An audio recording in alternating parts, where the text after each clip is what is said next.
Magandang araw po, welcome po sa aking channel, Love9 TV. Patalasasan po, meron po ba kayong mga properties na napapabayaan or non-performing assets? Plan nyo ibenta, pero wala kayong oras sa pagbenta nito. Kung ito'y pagkakatiwala nyo po sa amin, tawag lang po kayo sa aking numero, usap po tayo, gawin ko po ng video for free. Yes, libre po, wala po kayong babayaran. Tutulungan pa namin kayong mabenta ang inyong property. Kami na po bala sa marketing, sa boosting or paid ads. Even sa tripping, hindi na po kayo mapapagod sa pag-entertain ng mga buyers. Kami na po bala sa lahat. Tawag lang po kayo.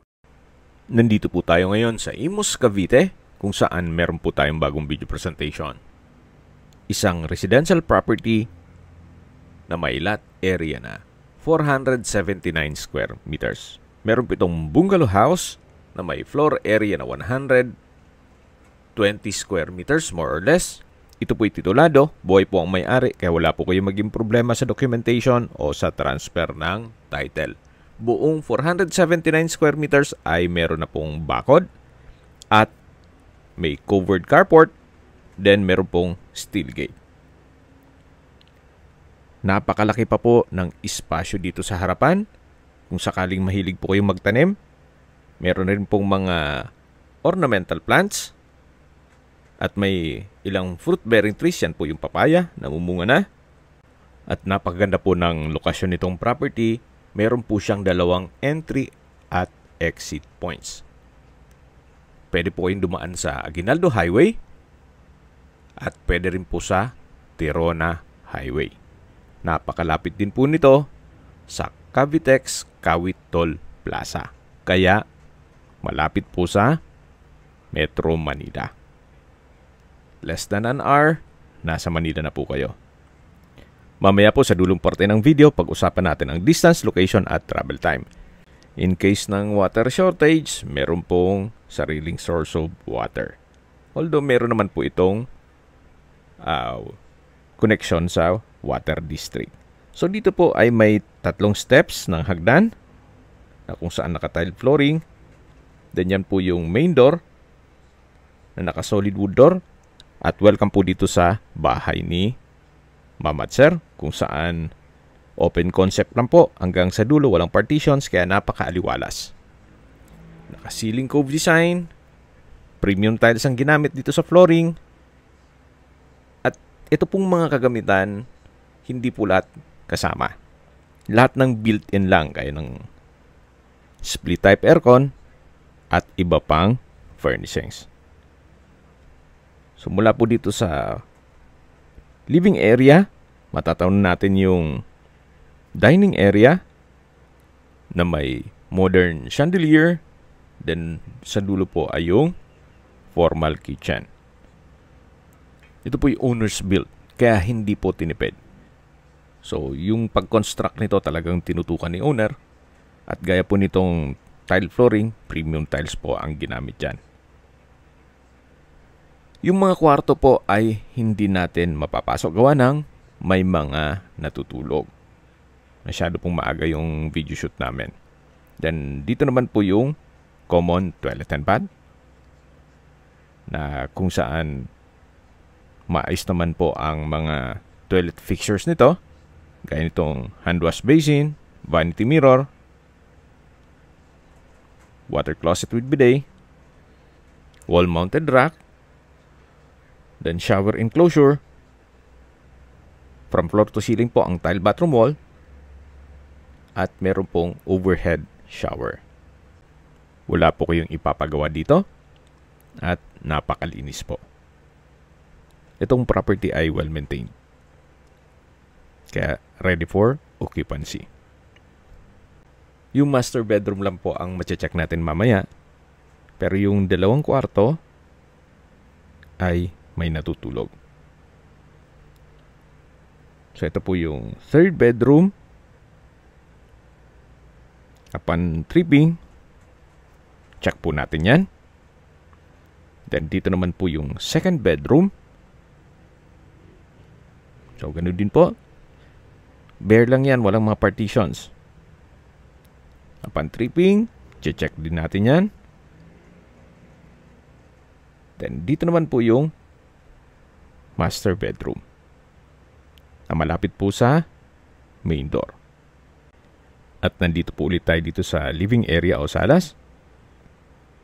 Then ito na po yung tinutukoy ko na first bedroom. Malaki naman po ang espasyo nito.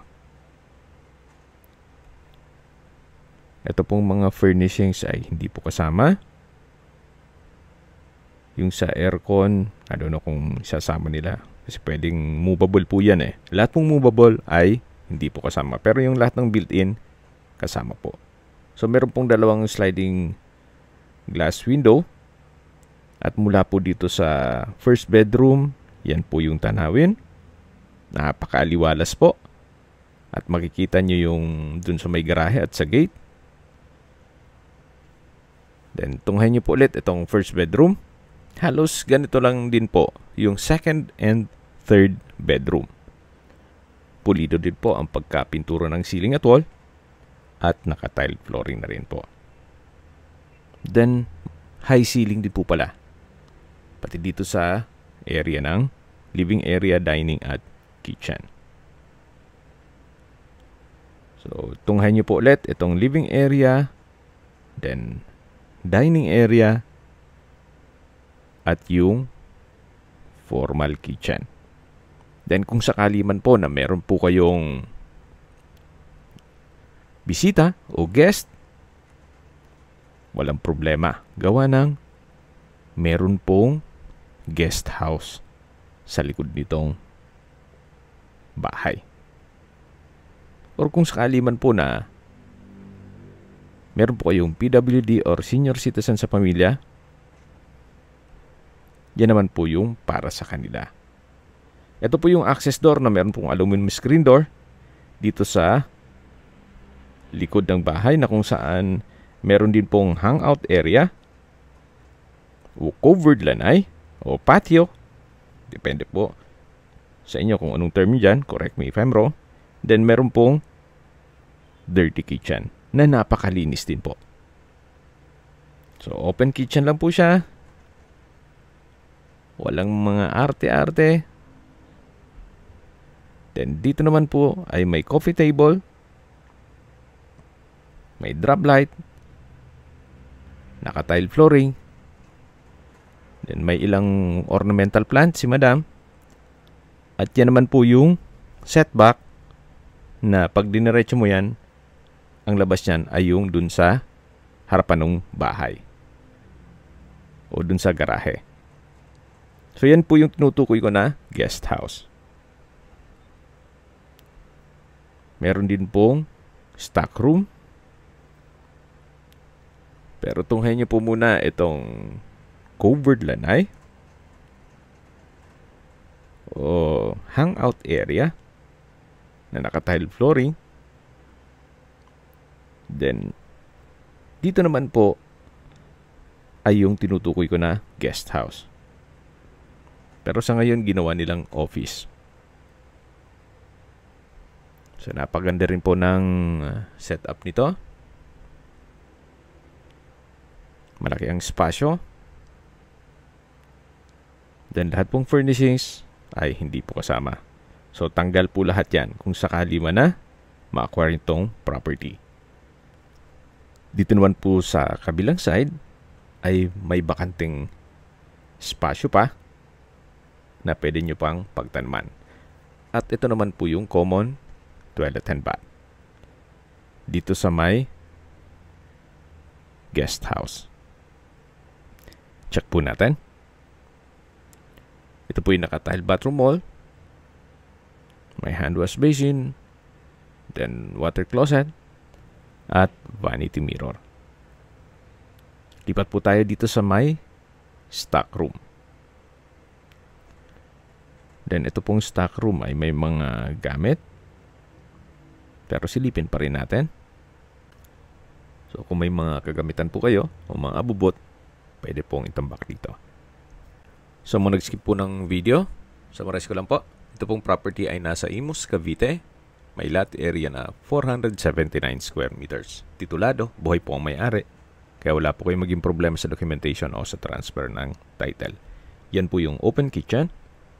Then, ito pong bahay ay may 3 kwarto, meron pong guest house. Okay, pag-usapan natin ang distance, location at travel time. Mula po sa Cavitex, Kawit Toll Plaza, ang distance is 4.3 kilometers at ang travel time is 13 minutes.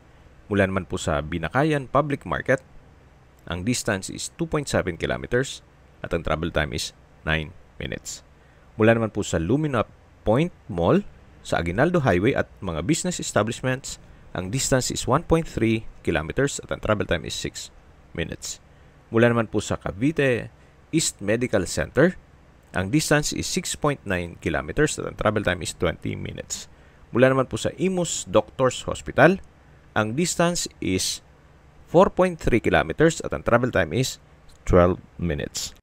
Yan po yung lagi kong binabagit sa inyo na dapat nyo i-consider sa paghanap ng property, yung meron pong malapit na hospital. Hindi ko naman po sinasabing sakitin kayo. Yan naman po for emergency purpose lang naman. At mula naman po sa Cavite State University, Imus Campus, ang distance is 2.4 kilometers at ang travel time is 8 minutes.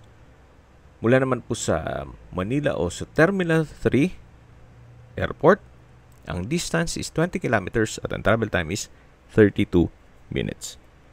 Opo, napakalapit lang po nito sa Metro Manila. Kaya kung hanap nyo isang property na pwede pa kayong mag-garden o magtanim, ito na po yung hinahanap nyo. At binibenta po ito ni owner sa halagang 10.5 million pesos net. Ibig pong sabihin, si buyer na po ang sasagot sa lahat ng taxes at expenses with regard to documentation. Actually, pwede rin nyo po itong gawing bahay bakasyonan. Gawa ng, tingnan nyo po itong kapaligiran. Napaganda ng setup. Hindi po nila sinagad yung bahay para meron pang pagtanman. At kung gusto nyong maglagay pa ng mga ibang ornamental plants, marami pong espasyo. Even dun sa likod nitong bahay. At hindi lang doon, meron pa pong guest house. Kung may mga katanungan po kayo, tawag lang po kayo sa aking numero.